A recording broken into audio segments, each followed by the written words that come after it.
And welcome back to Washington Commanders Insider. Today, we are going to be looking at the efficiency of the Washington Commanders offense and how this is going to be a major key as they get ready to take on the Detroit Lions in the divisional round of the playoffs.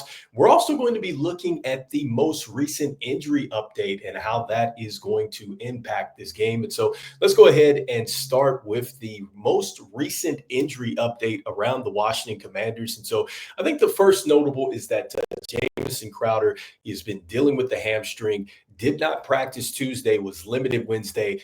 He did play in the game last week. I think that Jamison Crowder, his veteran leadership, and we know that with Terry McLaurin being our solid number one, we need to have somebody step up. I think that Jamison Crowder could be a player to watch. Next up, Zach Ertz. And so Zach Ertz getting his usual with the rest, did not practice Tuesday, was limited Wednesday. I've been talking about Zach Ertz. I really do feel like that his veteran presence is absolutely going to be needed. I think that he made some great catches against the Tampa Bay Buccaneers. I expect for that to continue against the Detroit Lions. And so next up, we have a defensive end in Clelin Ferrell. It looks like that he was limited as well, and that could be a factor for us. We're going to talk about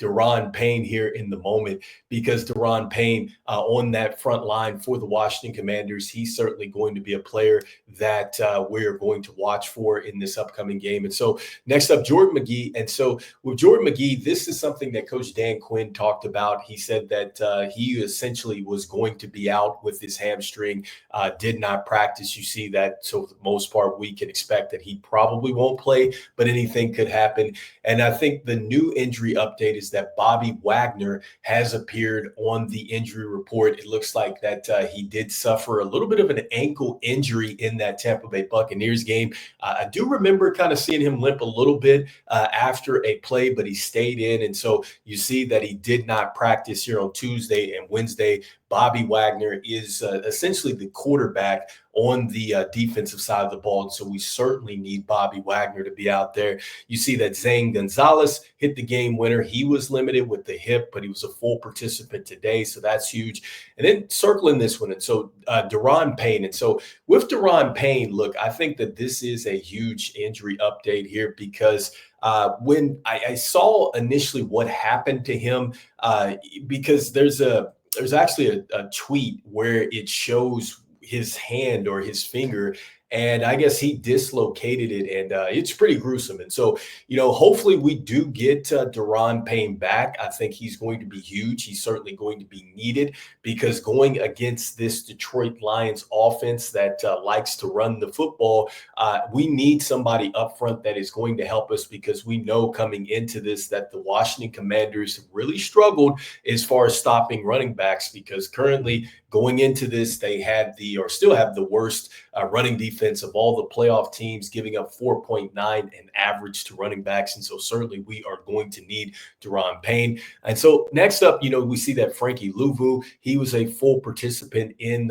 practice over the last couple of days, which is good, kind of dealing with a shoulder. And also to Brandon Coleman, I think that is another one to watch. Of course, we're going to need our offensive line, which is going to lead into the next part of the show, and talking about the Washington Commanders and really having to have their ability, or having to be efficient, I should say. And so that is going to be super important, because last week against the Tampa Bay Buccaneers, the one thing that we saw from the offense was just their ability to stay on the field.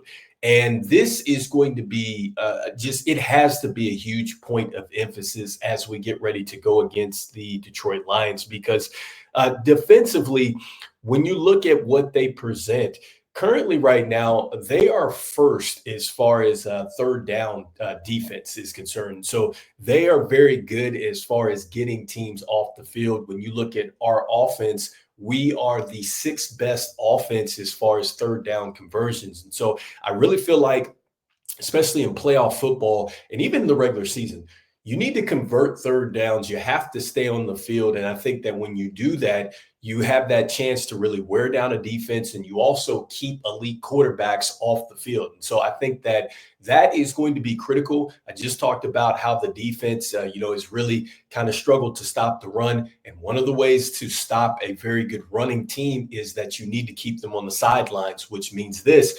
The Washington Commanders have got to be efficient in the sense that they cannot get behind the sticks. And I think that they did a terrific job in doing that in this last game against the Tampa Bay Buccaneers, because they only gave up 1 sack, and that's critical.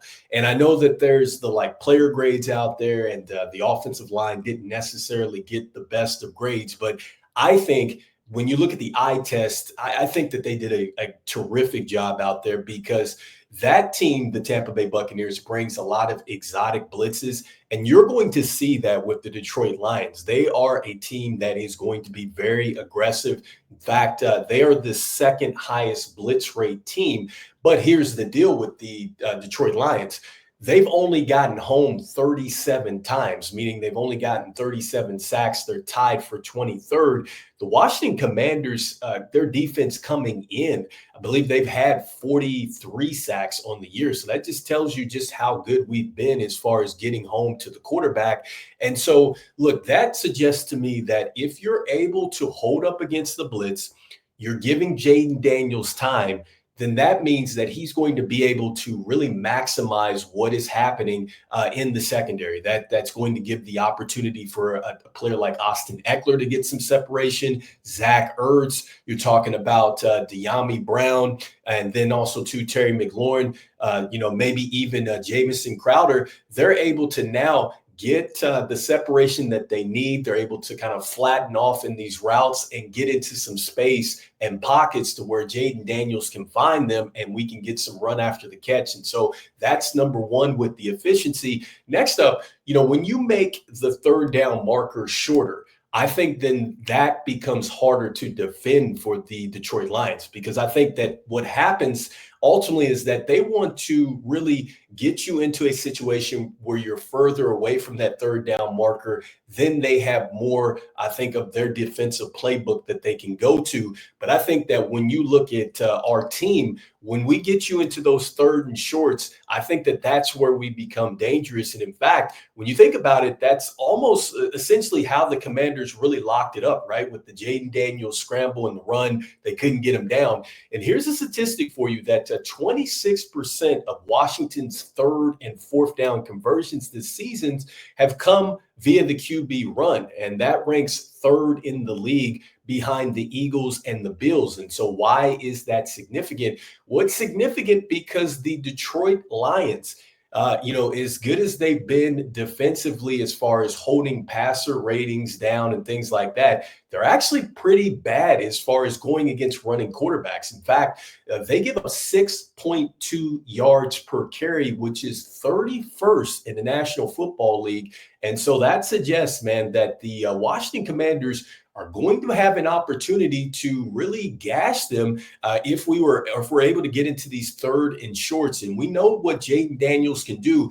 And think about it like this. If you're in a third and short situation and we're inevitably going to go for it on fourth down, that opens up the playbook. So that means you could see an RPO, which is going to be pretty dangerous, right? Because they could commit to try to stop the run. And that's where Jaden Daniels can go over the top. And if they don't provide enough resources, or they're having trouble tackling Jaden Daniels, then that suggests that he's going to get loose into your secondary and second level, and then he starts to get chunk plays. And so that's going to be very tough for a defense over the entirety of the football game when you're chasing after a running quarterback and he has you really on a guessing game. And so that's why the efficiency of the Washington Commanders is going to be huge. And I would expect for the Washington Commanders to continue to do a lot of what they were doing against the Tampa Bay Buccaneers, which is really tempo. I think that tempo, that fast break type of offense that the Washington Commanders have shown that they can run,